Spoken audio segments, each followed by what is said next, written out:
नमस्कार, स्वागत है आपका न्यूज 18 राजस्थान की कॉन्क्लेव बिजनेस में और आपके साथ मैं हूं दीपक व्यास।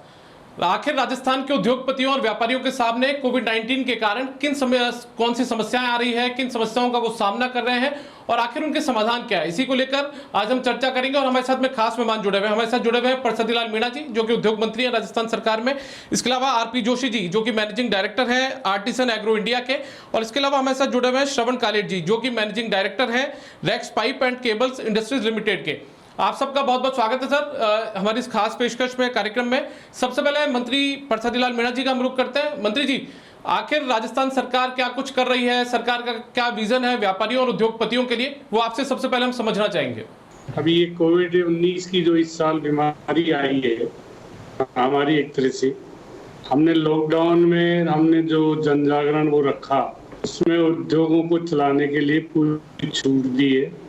कोई भी उद्योग लॉकडाउन के कारण या सरकार की जनता अनुशासन पखवाड़ा के कारण एक भी इंडस्ट्रीज को बंद नहीं करने का फैसला किया है। सारे मजदूर यथावत आते रहेंगे, काम चलता रहेगा। इंडस्ट्रीज का लोडिंग अनलोडिंग आना जाना सब हमने बिल्कुल फ्री रखा है, उनको कोई किसी तरह की रोक नहीं है। और मुझे बड़ी खुशी है कि राजस्थान इंडस्ट्रीज जो है, कभी कहीं से कोई शिकायत नहीं है कि हमारी इंडस्ट्रीज को मजदूरों के कारण कोई दिक्कत हुई। सारे मजदूर काम कर रहे हैं, सारी इंडस्ट्री चल रही है। उसके बाद अगर कोई बात आएगी इंडस्ट्रीज की तरफ से, निश्चित रूप से सरकार उस पर विचार करे। मंत्री जी, सरकार का विजन साफ तौर पर यही है कि कोई भी व्यापारी उद्योगपति इस कोविड काल में परेशान ना हो। परेशानी का कोई कारण ही नहीं, उनको छूट दिए, पास की सुविधा दिए, आने जाने की सुविधा दिए, माल को लोडिंग अनलोडिंग की सुविधा दिए, लाने ले जाने की सुविधा दिए। किसी तरह की कोई पाबंदी नहीं लगाई हमने, इंडस्ट्रीज को बिल्कुल ओपन रखा है। इंडस्ट्रीज चले, इंडस्ट्रीज के कारण किसी मजदूर को, इंडस्ट्रीज वाले उद्योगपति को कोई परेशानी ना हो, इसलिए हमने इस पे कहीं भी कोई लॉकडाउन के कारण कोई रोक सरकार ने नहीं लगाई है। इसी का कारण है कि हमारी इंडस्ट्री बेदस्तूर चल रही है राजस्थान में, और लेबर भी बराबर जितनी थी उतनी लेबर भी काम कर रही है। किसी को कोई शिकायत नहीं है। अगर हम संपूर्ण लॉकडाउन करते गत वर्ष की तरह, तो निश्चित रूप से हमने गत वर्ष बहुत सारी इंडस्ट्रीज को रियायतें दी थी और रियायतों के कारण काफी इंडस्ट्रीज को उससे लाभ हुआ था।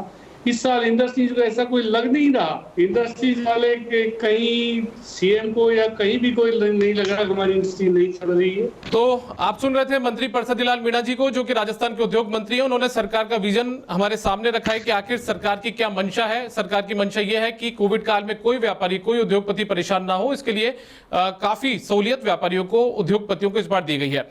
हम आगे बढ़ते हैं। हमारे साथ में आरपी जोशी जी जुड़े हुए हैं, जो कि मैनेजिंग डायरेक्टर हैं आर्टिसन एग्रो इंडिया के।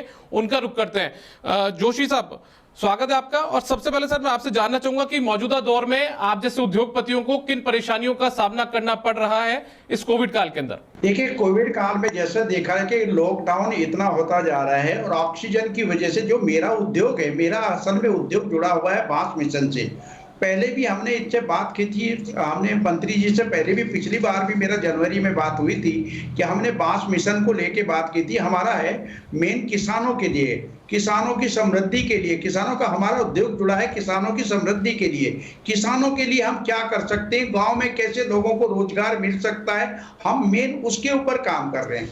पिछले भी आज जो हमारी समस्या आ रही है, हमने जो अभी तक जो है दौसा जिले में, अजमेर जिले में, सीकर जिले में, झुंझुनू में, सवाई माधोपुर में लगभग 1 लाख प्लांटेशन हम बांस के लगवा चुके हैं, ये पिछले अक्टूबर से लेके अब तक। क्योंकि बांस एक ऐसा है कि जो ऑक्सीजन देने में सबसे बड़ा, आज जो समस्या हमारे पास ऑक्सीजन की आ रही है, कमी आ रही है, अगर हम राजस्थान के जितने भी मरुस्थल में अगर ये बांस की खेती करें और किसानों को दें तो किसान को कितना फायदा होगा, ये अनुमान लगाना ही बहुत मुश्किल है। हमने इसके ऊपर ही पूरी विजन बनाया तो इससे कितना हो, जैसे हमने पिछली बार भी कहा था मंत्री जी से कि इसके ऊपर कुछ सब्सिडी की व्यवस्था करें, क्या करें। तो मेन हमारा उद्देश्य है कि गांव के लोगों को रोजगार कैसे मिलेगा, क्योंकि देखिए उद्योग लगे हैं, उद्योग में तो रोजगार मिल जाएगा, बाहर के लोग कहीं से भी है, लेकिन गांव के लोगों को कैसे रोजगार मिले। जो किसान छोटा है, गरीब है, तो वो गरीब ही है, उसको कैसे उद्धार मिले। आज अभी तूफान आ गया, इतना आ गया, लोगों की फसल बर्बाद हो गई, बर्बाद हो गया। तो उसलिए हमारा मेन मिशन है बांस के ऊपर काम करना मंत्री जी। तो हमारी ये ही है कि किसानों के लिए इसके लिए कुछ करें और इसके ऊपर हम ऑक्सीजन बढ़ेगा। हमारा टारगेट है राजस्थान में अगर 5 करोड़ प्लांटेशन बांस के लगवा दिए जाए तो इसकी पूरा का पूरा नक्शा ही बदल जाएगा, पूरा क्लाइमेट राजस्थान का बदल जाएगा, पूरा मरुधर जो एरिया है वो बिल्कुल शुद्ध हो जाएगा। और ये पिछली बार भी हम आते कि कम पानी चाहिए ही नहीं, इसको पानी बिल्कुल नहीं चाहिए, बिल्कुल 1 साल तक इसको मॉइस्चराइज दे करके पाल लो, उसके बाद पानी की जरूरत ही नहीं है। ये बिल्कुल बंजर जमीन में हो जाता है, उबड़ खाबड़ में हो जाता, पहाड़ी में हो जाता, ऊंचे नीचे में कहीं भी हो जाता है।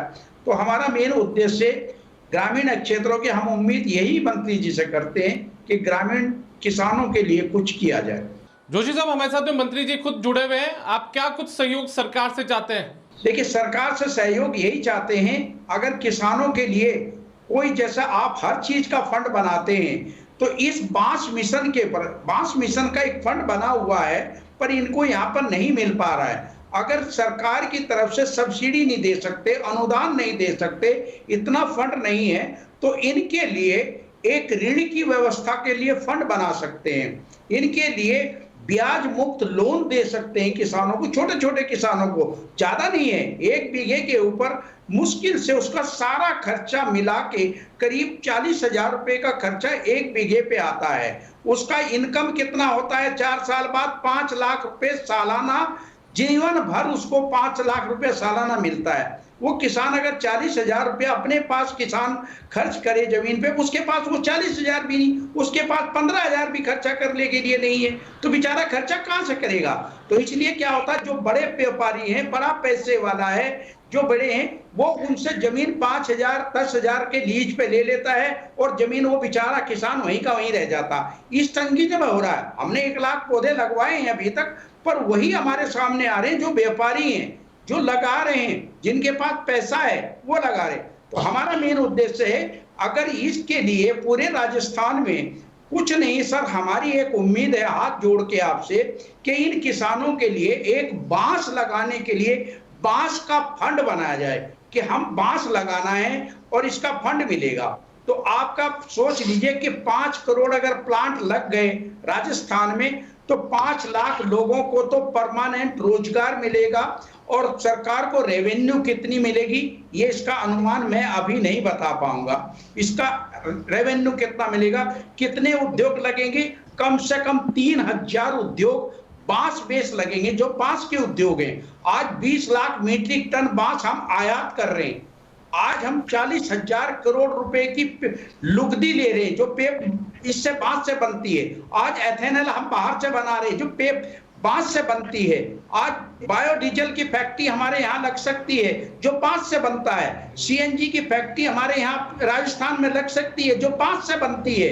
तो वो हमारे पास कहाँ हो, तो इतने उद्योग यहाँ लग सकते हैं। अगरबत्ती के उद्योग यहाँ लग सकते हैं। कितने 12,000 करोड़ की अगरबत्ती हम चीन से मंगा रहे हैं, हमारा पैसा बाहर जा रहा। 40,000 करोड़ का हम पेपर बाहर से मंगा रहे, वो हमारे यहाँ इंडस्ट्री लग सकती है। अगर बांस होगा, कच्चा माल होगा, तभी तो लगेगी।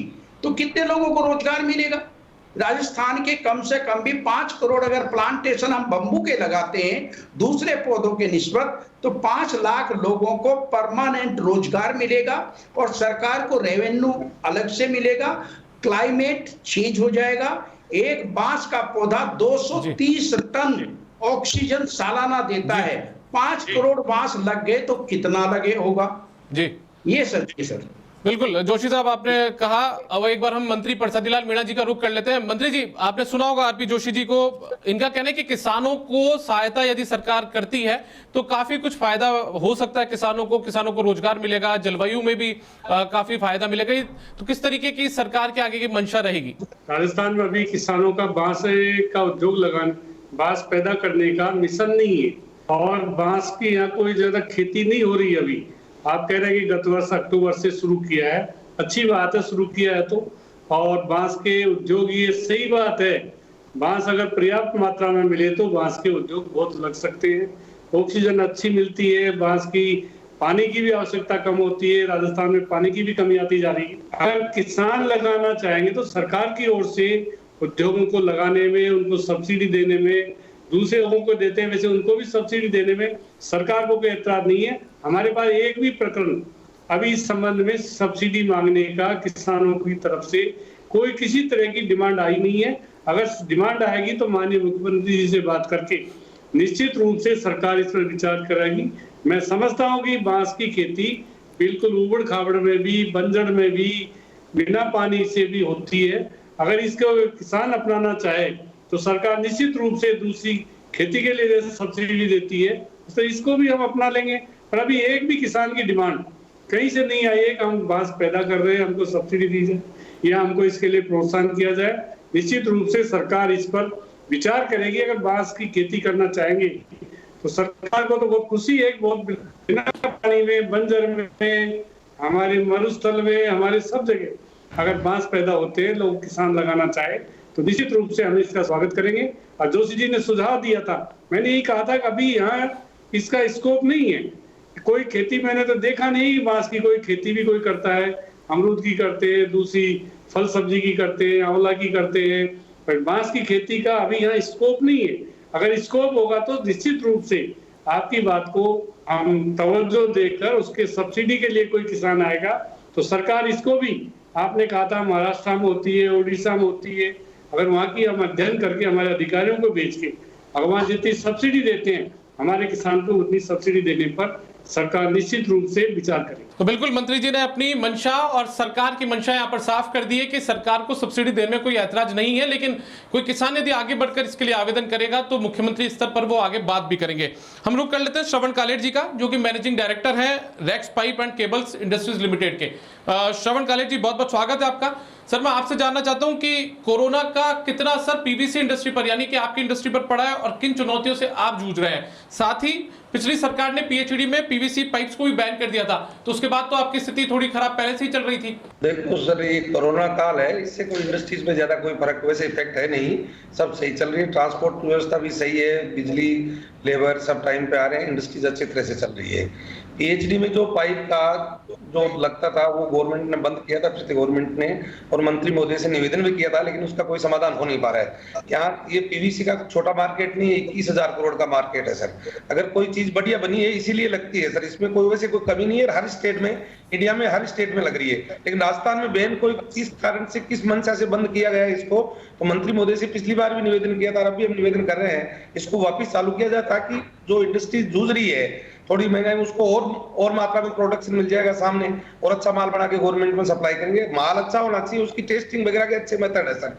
एचडीपी से बढ़िया रहता है, ठीक भी पड़ता है माल, और लग रहा था इतने दिनों तो अब भी लगना चाहिए, यही निवेदन है हमारा सर। श्रवण कालेट जी, सोलर एनर्जी को लेकर, वेयर हाउस और कोल्ड स्टोरेज को लेकर भी कई तरीके की शंकाएं आप जैसे उद्योगपतियों के दिमाग में, वो सीधे सवाल आप कर सकते हैं मंत्री जी से। सरकार अपनी मंशा क्लियर करे कि पिछले महीने 3-4 महीने से स्थिति हो रही कि जो नेट मीटरिंग लग रही थी इंडस्ट्रीज पे, उसमें पहले ऐसे रूमर फैला रहे थे कि 31 मार्च को बंद हो जाएगी।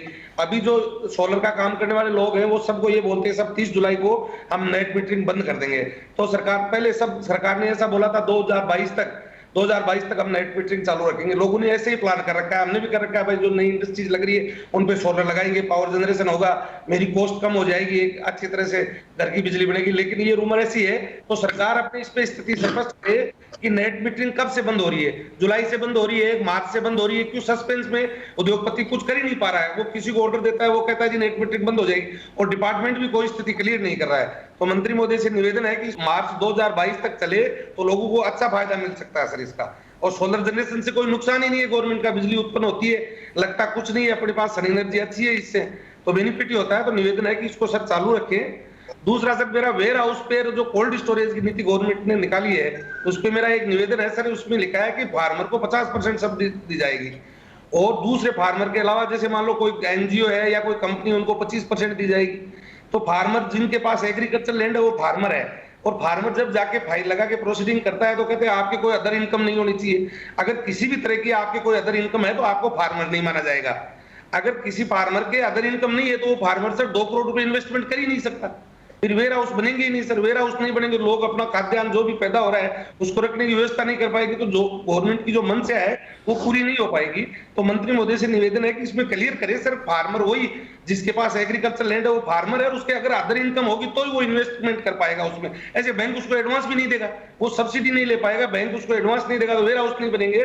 तो इस पे थोड़ी सी स्थिति क्लियर करें तो अच्छे वेयर हाउस बन सकते हैं सर। वेयर हाउस की बहुत डिमांड है, लोगों में रुझान भी है इसमें। कुछ लोगों ने लगाए, उनको पहले 50% सब्सिडी, फिर वापस रिमर्समेंट हो गई वो, तो लोगों में बहुत भय की स्थिति पैदा हो रही है। तो गवर्नमेंट आपसे निवेदन है सर, इस पे स्थिति क्लियर करें, अच्छे वेयर हाउस लग सकते हैं। अभी जैसे रिको में ऑक्शन में जमीनें बेची है सरकार ने, अच्छे पैसे कमाए हैं सर उससे, लेकिन एक्चुअल में जो इंडस्ट्री लगाने वाला आदमी है उसको वो जमीन मिलनी चाहिए 2000 रुपए मीटर में, उसके ऑक्शन में 6000 रुपए रेट चलेगी सर। तो उसकी कमर तो वो जमीन खरीदने में चली गई सर, सारी की सारी कमर तो वहीं टूट गई।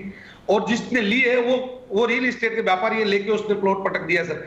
या तो 100% ऑक्युपाई हो पूरा इंडस्ट्रियल एरिया, तो उसमें लेबर, सारी वर्कशॉप, सब चीजें खुल जाए ताकि जो इंडस्ट्री चल रही है उनको सब फैसिलिटी मिले।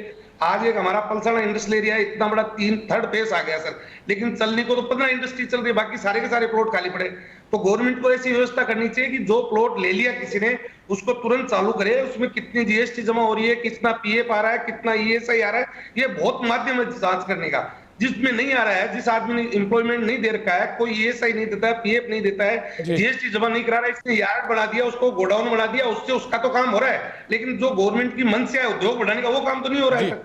आप किसी इंडस्ट्रियल एरिया में सर्च करा लीजिए सर, इंडस्ट्रियल एरिया बन गया, काम हो गया, लेकिन इंडस्ट्रीज नहीं चल रही, उससे रेवेन्यू जनरेट नहीं हो रहा है, एम्प्लॉयमेंट नहीं बढ़ रहा है। तो इसको थोड़ा ध्यान दे गवर्नमेंट। तो जिन लोगों को प्लॉट की जरूरत है उनको तो प्लॉट मिल जाएगा, गवर्नमेंट के रेवेन्यू चालू हो जाएगी, एम्प्लॉयमेंट बढ़ जाएगा सर। बिल्कुल।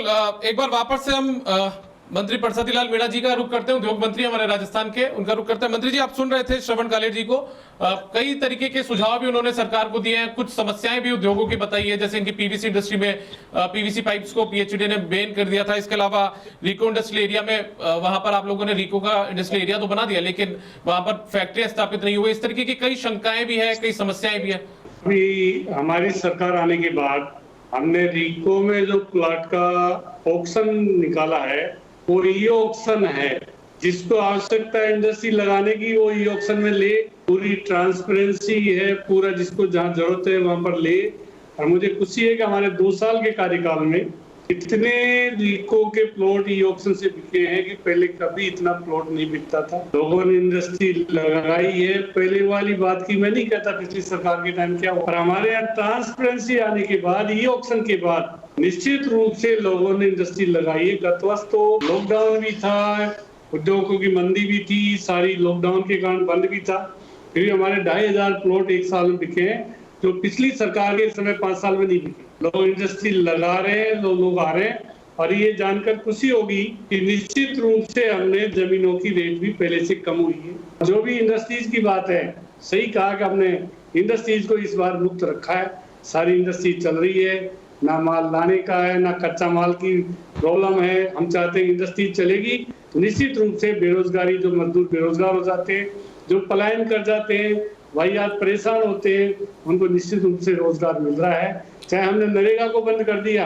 और आप देखिए कि हमने इंडस्ट्रीज की लेबर को बंद नहीं किया, उनकी स्वतः ही पास बनाने की रखी है। हम चाहते हैं कि इंडस्ट्रीज एक बार बंद हो गया, उसको चलने में बहुत टाइम लगता है। एक बार लॉकडाउन हो गया, इंडस्ट्रीज बंद हो गई, इंडस्ट्री चलाने उद्योगपति क्या स्थिति होती है, उस स्थिति को माननीय मुख्यमंत्री जी ने ध्यान में रखा है। जो गत वर्ष परेशानियां उद्योगपतियों को हुई, उस चीज के कारण ही हमने इसको मुक्त रखा है। और हम चाहते हैं राजस्थान इंडस्ट्रीज अच्छी तरह चले, इससे कोई सोशल डिस्टेंसिंग हो, मास्क का हो, ये मजदूरों के साथ सब इंडस्ट्रीज वाले पालन कर रहे हैं। और निश्चित रूप से कहीं ये शिकायत भी नहीं है कि इंडस्ट्रीज में इतने मजदूर कहीं पॉजिटिव हो गए, इसका भी आप पूरा ध्यान रख रहे हैं। उद्योगपतियों को परेशानी नहीं हो, छोटी से छोटी बात के लिए भी उद्योगपति अधिकारियों के चक्कर लगाते हैं, उससे पूरी ट्रांसपेरेंसी लाए हैं। और एमएसएमई में तो 100 मोटर आपका अगर निश्चित रूप से एक छत के नीचे सारी आपको सैंक्शन मिल जाएगी। हम चाहते हैं उद्योगपतियों को राजस्थान में उद्योग लगाने में परेशानी ना हो, इसलिए हमने जगह जगह कई कानून नहीं लाए हैं उद्योगपतियों को, जिससे बहुत आसानी हुई है। एक छत के नीचे आपको सारी स्वीकृतियां मिल जाए, अधिकारियों के चक्कर नहीं काटना। 3 साल तक एमएसएमई एक्ट के बाद 3 साल तक आपको कोई उद्योग परमिशन लेने की आवश्यकता नहीं है। अपना उद्योग लगाओ, उसको 3 साल तक चलाओ, सारी चीजें आपकी हो जाएगी। ऐसा कानून लेकर हमारी सरकार आई। हम चाहते हैं उद्योगों से ही बेरोजगारी दूर होगी, उद्योगों से हमारी इकोनॉमी ठीक होगी, उद्योग लगेंगे तभी हमारे राजस्थान की माली हालत ठीक होगी। बिल्कुल मंत्री जी ने पूरी जानकारी हमारे सामने रखी है प्रसादी लाल मीणा जी ने। एक बार फिर से हम रुक कर लेते हैं आरपी जोशी जी का। आरपी जोशी जी, मैं आखिर में एक बार फिर आपसे कहूंगा कि कोई सुझाव यदि आप सरकार को देना चाहें, मंत्री जी को देना चाहें, आपके इस क्षेत्र से जुड़ा हुआ, तो एक बार आप अपनी बात रख सकते हैं सामने। मंत्री जी की अभी बात बहुत सुनिए। बात मंत्री जी ने एक ही बात कहा कि हमारे यहाँ राजस्थान में इसका चलन नहीं है। ये वर्ड बहुत दूर तक पहुंच गया है। हमारे यहाँ बांस का चलन नहीं है राजस्थान में, तो ये वर्ड जो है ना, किसानों को यही चुभता है। अगर सरकार चाहे एक विज्ञप्ति निकाले कि हमने बांस के लिए, बांस की खेती के लिए इतना फंड हमने रखा है और हम ये किसानों को जो बांस लगाएंगे उनको ये सब्सिडी निकलेगी, मिलेगी। अगर सरकार की तरफ से ये वर्ग, यही बात प्रसाद जी लाल जी कह रहे हैं, जो मंत्री जी कह रहे हैं, यही बात वहां पर डायरेक्टर लोग कहते हैं कि राजस्थान में तो बांस का चलन ही नहीं है। कोई किसान अगर वहां जाता है तो कहते हैं राजस्थान में तो चलन ही नहीं है। जब चलन नहीं है तो किसान क्यों लगाएगा? अब चलन आपने बोल दिया तो वही चीज आगे भी पहुंच गई। अगर हमें चलन नहीं है, हमें वो करना है। हमारे झुंझुनू के अंदर में बांस लगे हुए, आज 15 फीट के बांस हो चुके हैं। आपके लाल सोट में बांस लगे हुए, बांस लगे हुए लाल सोट में 10-10 फीट के हो गए हैं। अक्टूबर में हमने लगाए, वहां बांस बहुत सूख चुके हैं। लाल सोट में हमने करीब 25,000 पौधे दौसा जिले के अंदर लग चुके हैं। बसवा में लगे हुए हैं, सिकराई में लगे हुए हैं, लाल सोट तहसील में लगे हुए हैं। हमारे इतने पौधे यहाँ लग चुके हैं, बहुत ज्यादा। तो हमने बताया ना कि चलन तो बंजर जमीन में जब ये हो सकता है, तो सर हमें क्लाइमेट चेंज करने के लिए चलन तो करना पड़ेगा। बिल्कुल आरपी जोशी जी, आपके इन सुझावों को मंत्री जी तक भी पहुंचाएंगे, उनका एक बार जवाब भी ले लेंगे। लेकिन एक बार पहले फिर से मैं रुक कर लेता हूँ श्रवण कालेट जी का। श्रवण जी, मैं आपसे भी गुजारिश करूंगा कि आप कोई सुझाव और देना चाहें या कोई सरकार से संबंधित और कोई मांग आप चाहें तो रख सकते हैं आप अपनी बात। मंत्री जी से एक निवेदन है मेरा सर, कि राजस्थान के लोग जो उद्योग लगा रहे हैं, बाहर के दूसरे राज्यों में लगा रहे हैं, राजस्थान में और अन्य जो आस पड़ोस के स्टेट है, बिजली में 1.5 से 2 रुपए का डिफरेंस है सर। तो इंडस्ट्रीज तो हर तरह की कॉस्ट जोड़ता है, प्रोडक्ट हमें मार्केट में बेचना है, कहीं जाके ऐसे घर में रखने वाला नहीं है। तो ये इसका भी लंबा फर्क पड़ता है। तो थोड़ा सा सरकार अपनी तरफ से इसको चेक कराए सर। ऐसा राजस्थान में क्या है सर, राजस्थान में तो खुद सोलर भी खुद उत्पन्न हो रही है सर, खूब सोलर एनर्जी हो रही है, या सबसे इसमें सोलर वाले काम में दी। तो ये यूनिट चार्जेस है ना, ये तो कम से कम बराबर रखे दूसरे स्टेट के। पंजाब में, हरियाणा में, गुजरात में ये टेस्ट करवा ली सर, हर जगह चेक करवा सकती है गवर्नमेंट। लेकिन थोड़ा सिमिलर हो तो उसमें प्रोडक्शन करने में आनंद आता है सर, प्राइस देने में। हम भी माल को यहाँ कोई लोकल यार नहीं बेच सकते सर इसको। पैन इंडिया में काम करने वाली कंपनी भी कोई राजस्थान में लगाना चाहती है तो सबसे पहले अपनी कैलकुलेशन करती है कि मेरे को पावर का क्या देना पड़ रहा है यहाँ। तो पावर एक्चुअल में यहाँ पे ज्यादा, पावर का खर्चा ज्यादा लग रहा है, इसलिए लोग, बाहर के लोग यहाँ कमाना पसंद करते हैं। यहाँ के लोग भी ये देखते हैं, जो बड़ी इंडस्ट्रीज लगाता है, जैसे मान लो इंगट की फैक्ट्री है, लोहे की कोई फैक्ट्री है, या कॉपर की भट्टी लगाने वाला है, वो ये सोचता है यार मेरा बिजली का बिल तो बहुत बड़ा आएगा इसमें, तो मैं कहाँ लगाऊं, जहां बिजली सस्ती मिलती है वहीं जाके लगाएगा। तो इस ओर सरकार को ध्यान देना चाहिए, बिजली की प्राइस भी इक्विवेलेंट रखनी चाहिए, आस पड़ोस के जो स्टेट में उसके बराबर रखनी चाहिए सर। तो मंत्री जी, आप सुन रहे थे श्रवण कालेट जी का कहना है कि एक तो बिजली की समस्या बड़ी है, बिजली की दरों में थोड़ा फर्क है, और इसके अलावा आरपी जोशी जी कह रहे थे कि जो चलन है बांस की खेती का, वो उसके लिए सरकार थोड़ी मदद करे तो चलन भी शुरू हो जाएगा। सर इसके लिए मैं चाहूंगा कि आप अपनी बात रख दें। जोशी जी ने कहा कि बांस की खेती का चलन होना चाहिए, निश्चित रूप से इस पर हम विचार करेंगे और हमारे तरफ से इसके लिए जो प्रोत्साहन दे सकते हैं, जिस तरह की स्कीम ला सकते हैं, अधिकारियों को मैं कहूँगा वो स्कीम लेकर आएंगे। और निश्चित रूप से दूसरी खेती करते हैं, ये सही बात है, बांस बिना पानी की खेती है और अब पानी की राजस्थान में बहुत कमी है। हम इसको निश्चित रूप से प्रायोरिटी से लेंगे। आपका सुझाव बहुत अच्छा है और इस निश्चित रूप से इस पर हम विचार करेंगे। अभी आपने कहा कि बिजली की रेट बहुत ज़्यादा है। 2016 में ही जब बिजली कंपनियों का भारत सरकार से समझौता हुआ था, तब से ही बिजली की रेट में भी मुझे भी महसूस होता है दूसरे स्टेट से हमारी बिजली की दरें ज़्यादा है। इस 2016 में भारत सरकार की बिजली कंपनियों का जो समझौता हुआ था, उसके तहत ये रेट वगैरह यहाँ पर हुई थी। निश्चित रूप से इसमें कमी होनी चाहिए, मैं भी इस पक्ष का हूँ, क्योंकि दूसरे स्टेट, चाहे वो मध्य प्रदेश हो, चाहे आपका हरियाणा हो, पंजाब हो, वहाँ पर बिजली की रेट हमसे कम है, 2-2.5 रुपए का फर्क है। निश्चित रूप से इंडस्ट्रीज में लगने में दिक्कत आती है, बिजली का बिल ज्यादा आता है। इसमें कोई सुधार होगी तो माननीय मुख्यमंत्री जी के ध्यान में बात मैं लाया हूँ बिल्कुल। तो मंत्री परसतलाल मीणा जी ने आप दोनों की बातों का, आप दोनों के सुझावों का बड़े बेबाकी से यहाँ पर जवाब दिया है। आरपी जोशी जी और श्रवण काले जी, हमारे साथ जुड़ने के लिए आप दोनों का बहुत बहुत शुक्रिया। और मंत्री परसतलाल मीणा जी, मैं आपसे आग्रह करूंगा कि आप हमारे साथ बने रहिए। फिलहाल वक्त एक ब्रेक का है।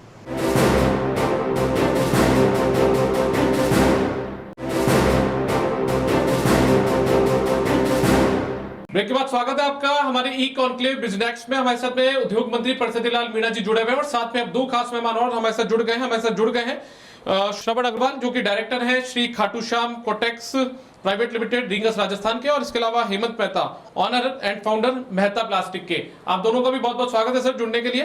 तो इस दौर में किन परेशानियों का सामना फिलहाल आपको करना पड़ रहा है?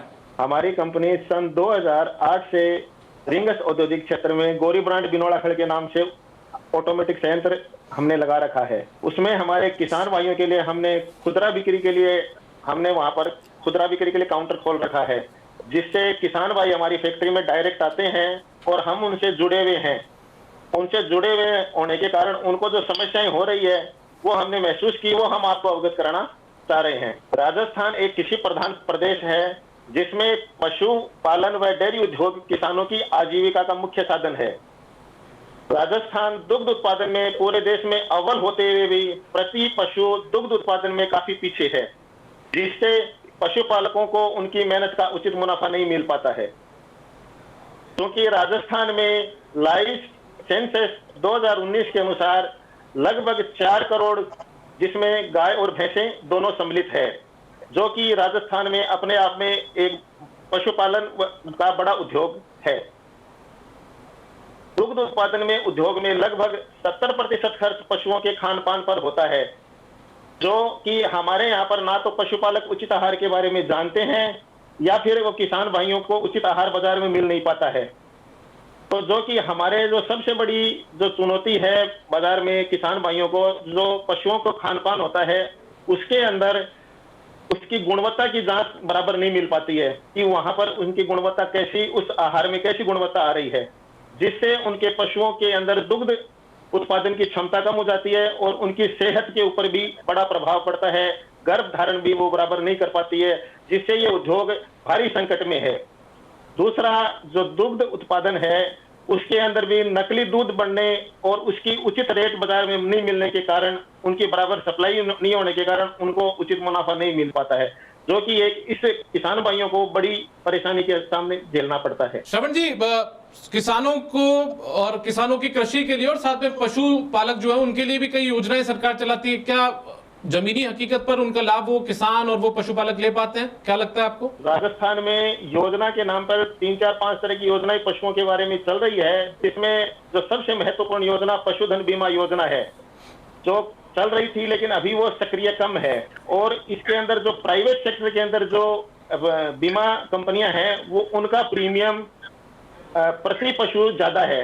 उस वजह से वो किसान या पशुपालक वो इंश्योरेंस नहीं करवा पाते हैं, वो लाभान्वित नहीं हो सकते हैं। तो मेरी माननीय महोदय से ये, मंत्री जी से ये आग्रह है कि ऐसी एक योजना जो पशुधन बीमा योजना है, इसको कम प्रीमियम लेकर के, और इसको अवेयरनेस, किसानों को इसके प्रति अवेयरनेस भी नहीं है, तो वो थोड़ा सा किसी भी ग्रामीण क्षेत्रों में अपन अगर उसको कुछ योजना के बारे में बताएं, पंपलेट्स वगैरह बांटें, फ्लेक्स लगाएं, वॉल पेंटिंग कराएं, तो इसके बारे में वो अवेयर होंगे तो वो उसका लाभ ले सकेंगे।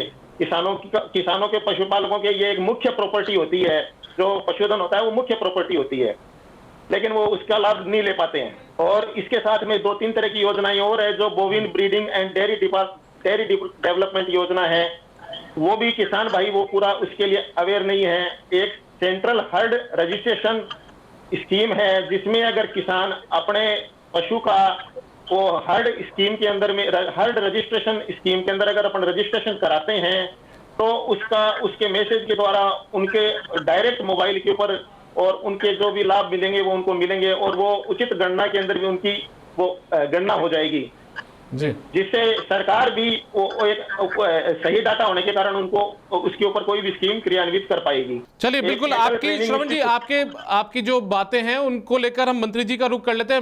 मंत्री जी परसतलाल जी, आपका भी बहुत बहुत स्वागत है एक बार फिर से। सर, आप सुन रहे थे श्रवण अग्रवाल जी को, उनकी कुछ बातें थी, उनकी कुछ मांगे थी, उनके कुछ सुझाव थे।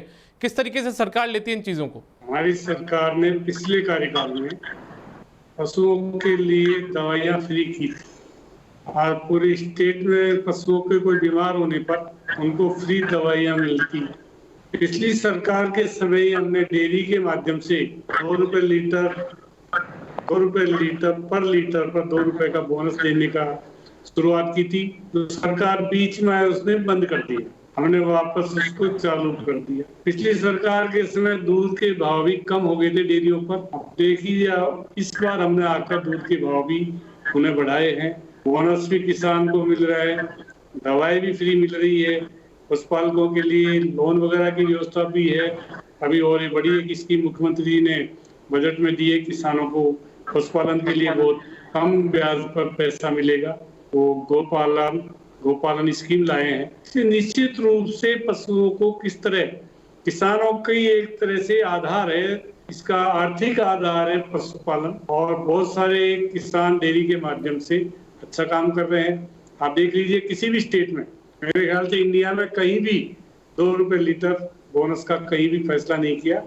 अशोक जी गहलोत ने यहाँ पर पहले भी पिछली सरकार में दिया, बीच में बंद कर दिया, वापस हमने चालू कर दिया। तो पशुपालकों को ज्यादा से ज्यादा प्रोत्साहित करने के फ्री दवाइयाँ, सारी दवाइयाँ फ्री है। इसलिए जो भी पशुपालकों के लिए हम करते, बहुत सारे सब सेंटर हमने खोले हैं, हॉस्पिटल खोले हैं। निश्चित रूप से पशुपालकों को पशुओं के इलाज के लिए भी दूर नहीं जाना पड़े। हमारी सरकार की योजना है, हर ग्राम पंचायत स्तर पर हम पशुओं के लिए चिकित्सा सुविधा उपलब्ध कराएंगे। हमने बराबर 2 साल से खोल रहे हैं, इस बार भी काफी खोले हैं। इसलिए निश्चित रूप से किसान को पशुओं के इलाज के लिए दूर नहीं जाना पड़े, बोनस मिले। और ये खाद्य पदार्थ की बात जहाँ तक है, इनकी गुणवत्ता की, किसान ये सही है कि उसको डेयरियों के माध्यम से भी अच्छा वहाँ पर उनके लिए खाद्य पदार्थ आता है, पशुओं के लिए अच्छा बनाएंगे। किसान को अपना पता चल जाएगा ये खाद्य पदार्थ अच्छा है, इससे दूध बढ़ा है कि नहीं बढ़ा है, इससे घटा है या कम हुआ है, अपना आप किसान अंदाज लगा लेता है। जो गुणवत्ता वाला है उसी को निश्चित रूप से किसान बहुत एक्सपर्ट है, इसको मालूम करने में कौन सा खाद्य पदार्थ पशु के लिए लाभदायक है, कौन सा नहीं है, किसान उसको स्वयं पहचानता है। हर पंचायत स्तर पर हम पशु केंद्र खोलेंगे, जिससे पशुओं का वहीं पर इलाज हो जाए, वहीं पर उनकी बीमारी मिट जाए। और ये बीमे की बात जहाँ तक कही, इसको निश्चित रूप से अगर कोई प्रॉब्लम है हम दिखवाएंगे। माननीय मंत्री महोदय हमारे जो पशुपालन के हैं उनको मैं आपकी बात पहुंचाऊंगा, और कोई समाधान हो सकता है, किस तरह इसमें कम प्रीमियम हो सकता है। जैसे चिरंजीवी योजना अभी लेकर आए माननीय मुख्यमंत्री जी, बहुत ही बिना प्रीमियम भी उसमें बीमा हो रहा है, उस तरह पशुओं के लिए भी निश्चित रूप से मुख्यमंत्री जी से कहेंगे, माननीय मंत्री महोदय के माध्यम से हम इस बात को रखेंगे कि जब आपने दवाइयाँ फ्री की लोगों के लिए भी, पशुओं के लिए भी, तो चिरंजीवी योजना जैसी स्कीम पशुओं के लिए भी आए, इसका भी हम निश्चित रूप से माननीय मुख्यमंत्री महोदय से निवेदन करें। तो बिल्कुल आगे तमाम चीज़ों को दिखवाया जाएगा। एक बार रुक करते हैं हम हेमंत मेहता जी का, जो कि प्लास्टिक इंडस्ट्री से जुड़े हैं।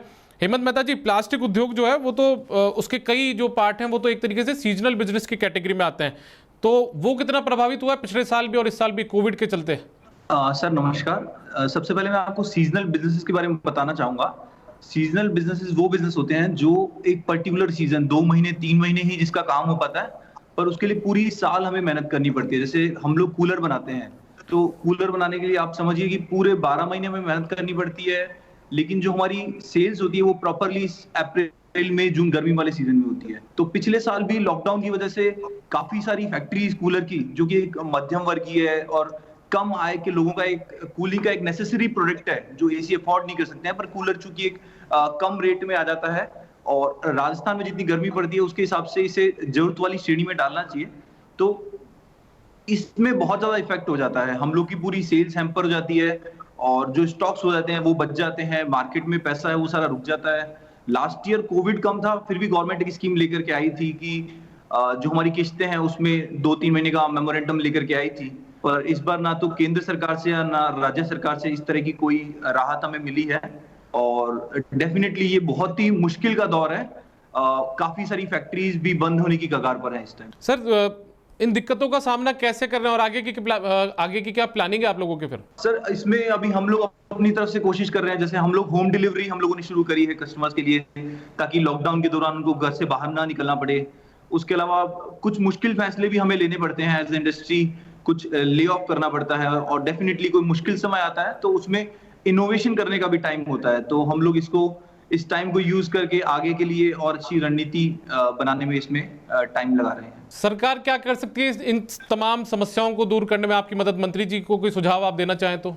सर, सबसे पहले तो मुझे ऐसा लगता है कि कुछ जो इंडस्ट्रीज हैं जो राजस्थान में जो अपना देश में भी परचम फैला सकती हैं, उसको अगर हम लोग कुछ टैक्स में छूट दे सके, इलेक्ट्रिसिटी में कुछ रिबेट इंटरेस्ट रेट में, तो मेरे हिसाब से वो एक जरूर सरकार को कदम लेना चाहिए।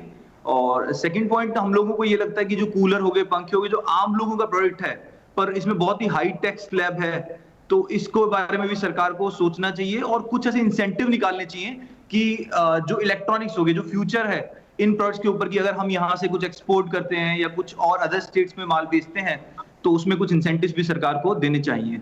चलिए, बिल्कुल हम लोग कर लेते हैं मंत्री जी का। उद्योग मंत्री परसती लाल मीणा जी भी हमारे साथ लगातार जुड़े हुए हैं। मंत्री जी, आप सुन रहे थे हेमंत जी को भी, इनकी भी इंडस्ट्री की कुछ समस्याएं हैं, कुछ चुनौतियां हैं, उनको किस तरीके से सरकार देखती है? अप्रैल, मई, जून, जुलाई, यही इनके कूलर वगैरह का सीजन होता है, गर्मी का सीजन होता है। गत वर्ष लॉकडाउन रहा और इस साल भी लॉकडाउन है। इस साल हेमंत जी हमने होम डिलीवरी की छूट दी है, आप होम डिलीवरी भेज सकते हैं, होम डिलीवरी पर कूलर लगा सकते हैं, वहाँ डिमांड आए तो दे सकते हैं। गत वर्ष के लॉकडाउन में इस साल के लॉकडाउन में काफी फर्क है और होम डिलीवरी से कहीं कोई रोक नहीं है। सेल पर होम डिलीवरी आप दें और इसमें आपको निश्चित रूप से लॉकडाउन से 3-4 महीने का ये सीजन होता है, बात सही है इनकी। इसमें निश्चित रूप से इनको परेशानी तो हुई है, ये बात तो सही है। जो इनकी सेल होनी चाहिए वो सेल में भी शायद गिरावट आई होगी, गत वर्ष भी, इस साल भी आई होगी। निश्चित रूप से जीएसटी लगता है, वो भारत सरकार का मामला होता है। आपको तो पता है जीएसटी में स्टेट गवर्नमेंट नहीं कर सकती है। दवाइयों पे जीएसटी भारत सरकार कम नहीं कर रही है। कंसेंट्रेटर मंगा रहे विदेश से, उस पर जीएसटी ले रही है। महंगे इंजेक्शन रेडमी से मंगा रहे, उस पर जीएसटी ले रही है। तो ये तो भारत सरकार का सब्जेक्ट है। हमने उनको भी निवेदन किया था ये दवाइयाँ जो कोविड में काम आ रही है, इन पर तो जीएसटी कम करे। भारत सरकार अभी कोई फैसला नहीं कर रही है। आपको होम डिलीवरी की सुविधा है, आप हुई है। स्टेट गवर्नमेंट क्या कर सकती है? बिजली की रेट अपनी जगह है। स्टेट गवर्नमेंट क्या कर सकती है? आपके लोनिंग वगैरह का जो भी है, निश्चित रूप से इसको दिखाएंगे। आपका सीजनल काम है, सीजनल ये बात प्लास्टिक का, ये मैं महसूस करता हूँ कि 3 महीने बाद कोई नहीं पूछेगा, कूलर कोई खरीदने नहीं आएगा। इसलिए होम डिलीवरी से जितना आप सप्लाई कर सके, होम डिलीवरी की आपको छूट इस साल दी है, इसलिए उसको करें। और कोई सरकार के स्तर का कोई काम होगा तो निश्चित रूप से आप मिलना, आपकी मदद करें। हेमंत जी, आप कुछ पूछना चाह रहे हैं मंत्री जी से शायद? सर, मैं मंत्री जी को एक ग्राउंड लेवल का फीडबैक देना चाह रहा हूँ। होम डिलीवरी की भी जो सुविधा है, जैसे हम लोग तो क्या है कि थोड़ा नेट वगैरह यूज करते हैं, कंपैरेटिवली हम लोग कर पा रहे हैं, पर हमारे जो बहुत छोटे छोटे डीलर्स हैं जो छोटे शहरों में रहते हैं, जैसे मेड़ता, टेगाना, डीडवाना, नागौर में, तो वहां पर उनको बहुत दिक्कत आ रही है। प्रशासन उनकी बात ही नहीं सुनता कि ना उनको दुकान खोलने का मौका दे रहे हैं, ना वो फोन पे ऑर्डर ले पा रहे हैं। तो मेरी मंत्री जी से निवेदन है कि जो भी इस तरह के सीजनल बिजनेसेस हैं, उनके पास अगर स्टॉक बच जाएगा, वो 1 साल उनको कैरी करना पड़ेगा, उसमें लॉसेज आते हैं। आप प्लीज इसको ग्राउंड लेवल पे एडमिनिस्ट्रेशन को बताएं कि इस तरह के जो बिजनेसमैन हैं जो होम डिलीवरी फोन पे ऑर्डर लेकर के अगर अपना माल डिलीवर करना चाह रहे हैं तो उनको ना रोकें, ना परेशान करें। इससे बहुत छोटे छोटे व्यापारी, उनकी दुकान में काम करने वालों का बहुत पॉजिटिव संदेश जाएगा हमारी राजस्थान सरकार की तरफ से। मंत्री जी, हेमंत जी की एक छोटा सा सुझाव था कि जमीनी दिक्कतें कुछ आ रही हैं यहाँ पर। ये बात सही है। प्रशासनिक नीचे के स्तर पर प्रशासनिक कारणों से वो इनके जो डीलर है वो वहां पर उसकी सप्लाई नहीं कर पाते। इसको हम दिखवाएंगे और इसमें लॉकडाउन में ये दिक्कतें नहीं आए, इसकी हम छूट कराने की बात करेंगे। मुख्यमंत्री जी के पास आपका सुझाव भेजेंगे। चलिए, एक बार श्रवण अग्रवाल जी का हम फिर से रुक कर लेते हैं। श्रवण जी, हम हमारे कॉन्क्लेव के आखिरी दौर में है। मैं आपसे गुजारिश करूंगा कि यदि कोई सुझाव आप किसानों, पशुपालकों और साथ में किसान और पशुपालकों के भले के लिए कोई सरकार को सुझाव देना चाहें तो। माननीय मंत्री जी ने जो पशुधन बीमा योजना की जो बात आगे फॉरवर्ड करने के लिए बोला है, उसके लिए आपको बहुत बहुत धन्यवाद। ये बहुत ही अच्छी स्कीम है। अगर इसके ऊपर क्रियान्वयन होगा तो ये पशुपालकों के लिए बहुत ही अच्छा होगा। इसमें एक मेरा सुझाव उद्योग के लिए है, या एक समस्या है। उसके अंदर जो सिंगल साइन ऑन का जो इनका प्लेटफॉर्म है, डिजिटल प्लेटफॉर्म है, उसके ऊपर जितनी भी जो एप्लीकेशन है उसमें काफी एप्लीकेशनों के अंदर जैसे 3-4 एप्लीकेशन में मैंने खोल के देखा वो एरर आता है। ताकि अपन अगर कोई भी लाइसेंस लेना चाहते हैं तो वो उसमें अपलोड करने के बाद भी, जिसमें उसके अंदर 5 से या 10 दिन या 15 दिन का उसमें मैंडेटरी टाइम होता है कि वो उसके रिप्लाई करे, लेकिन फिर भी वो उसके अंदर कोई भी तरीके का उसके ऊपर नहीं होता है। तो ये जो डॉक्यूमेंट अपलोड होने के बाद में भी वो सब चीजों के लिए अपने को डिपार्टमेंट में जाना ही पड़ता है। इसके ऊपर थोड़ा सा कोई मॉनिटरिंग सिस्टम ऐसा जो एप्लीकेशन के ऊपर लगे, जिससे क्या है कि उसकी मॉनिटरिंग होए कि कोई भी पेपर अगर अपलोड हुए हैं तो वो उसका जवाब वो एप्लीकेशन के माध्यम से वापस उनको रिवर्ट करे। एक ये मेरा जो उद्योगों में जो विशेष समस्या आ रही है। बिल्कुल मंत्री जी, आप सुन रहे हैं श्रवण जी को भी, उन्होंने एक और कुछ सुझाव दिए हैं। तो सर, किस तरीके से सरकार इसे आगे अमली जामा पहनाएगी और सरकार का आगे की रणनीति क्या है इस कोविड प्रबंधन के साथ? जो सरकार कोविड प्रबंधन में लगी हुई, उसके अलावा उद्योगों को कोई परेशानी ना हो उसको लेकर। उद्योगों को श्रवण जी ने कहा कि वो 15 दिन तक जवाब नहीं आता है। निश्चित रूप से उसमें कोई कहीं खामी होगी तो उसको निश्चित रूप से दूर कराएंगे।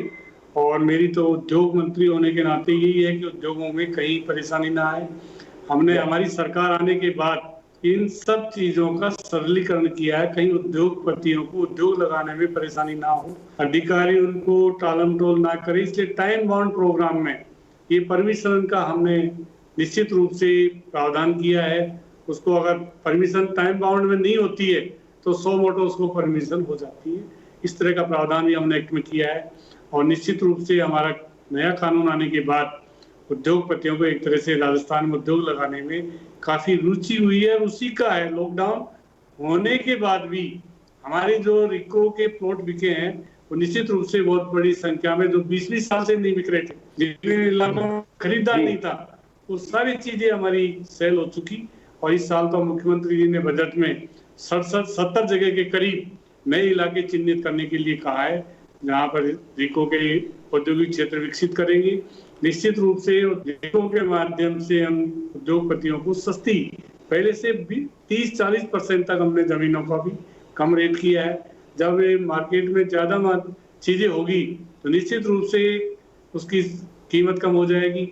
जब मार्केट में शॉर्ट चीजें होगी तो निश्चित रूप से कीमतें ज्यादा हो जाएगी। हमने इस रिको के माध्यम से औद्योगिक क्षेत्रों का जो हम विकसित करने जा रहे हैं, उससे उद्योगपतियों को निश्चित रूप से जमीन लेने में सहूलियत होगी, कीमत भी कम होगी और लगाने में भी उनको जो परेशानी आ रही थी पहले पिछली सरकार के समय, पिछले कार्यकाल में, वो भी हमने कम किया है। बड़े उद्योगपतियों के लिए जो कैबिनेट में मामले जाते थे उसके लिए माननीय मुख्यमंत्री ने इन्वेस्टमेंट बोर्ड बनाकर उसका काम शुरू कर दिया। बहुत सारी इंडस्ट्रीज को 15-20 को हमने अभी परमिशन दी है। तो हम चाहते हैं राजस्थान में औद्योगिक वातावरण बने। जब उद्योगपतियों को परेशानी होगी तो हमारे यहाँ कोई उद्योग लगाने नहीं आएगा।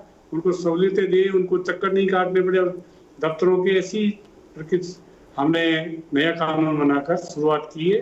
निश्चित रूप से राजस्थान के उद्योग जगत में हमारी नीतियों को लेकर एक तरह से उत्साह है, उसी के कारण औद्योगिक क्षेत्रों का हम इतना बड़ा विकसित करने जा रहे हैं। और निश्चित रूप से राजस्थान में 70 जगह हम नए औद्योगिक क्षेत्र विकसित करेंगे। अगले साल मार्च के पहले इनको निश्चित रूप से हम लॉन्च कर देंगे। इसकी पूरी प्रक्रिया चल रही है, काम चल रहा है। और राजस्थान में औद्योगिक वातावरण बने, बाहर से भी उद्योग, हमारे प्रवासी भी उद्योग लगाने के लिए राजस्थान में निवेश करेंगे, ऐसी हमको पूरी उम्मीद है। औद्योगिक वातावरण बने, इसी को लेकर मुख्यमंत्री जी ने बहुत बड़ा काम उद्योग में किया है। इतनी सारी सब्सिडी, 100% GST की छूट, 7 वर्ष तक जमीन का निःशुल्क, सारी चीजें ऐसी दी, कोई रेंट नहीं, रजिस्ट्रेशन फीस नहीं, सारी छूटें हमने जितनी दी है, मेरे ख्याल से राजस्थान में पहला स्टेट है इतनी सारी SGST पर सारे 7 वर्ष तक का छूट वगैरह प्रावधान किया है। उससे ही हमारे यहाँ पर निवेश की संभावनाएं बनी है, उसी से नए औद्योगिक क्षेत्र विकसित होंगे। और हमारे यहाँ पर जो बड़े एक्सप्रेस वे निकले हैं उन पे भी एक हम कॉरिडोर बना रहे हैं। और इंडस्ट्रीज का हमारे भिवाड़ी के पास भी नया इलाका कर रहे हैं, इधर पाली मारवाड़ का भी कर रहे हैं। इसलिए औद्योगिक वातावरण यहाँ पर बने, इसके लिए हम औद्योगिक क्षेत्र विकसित करके लोगों को निश्चित रूप से राजस्थान के जो प्रवासी हैं वो निश्चित रूप से राजस्थान में आकर उद्योग लगाएंगे, उनको सहूलियतें देंगे, उनको सुविधाएं देंगे, तभी तो यहाँ पर आएंगे। सुविधाएं नहीं देंगे, उनको परेशानी होगी तो क्यों आएंगे।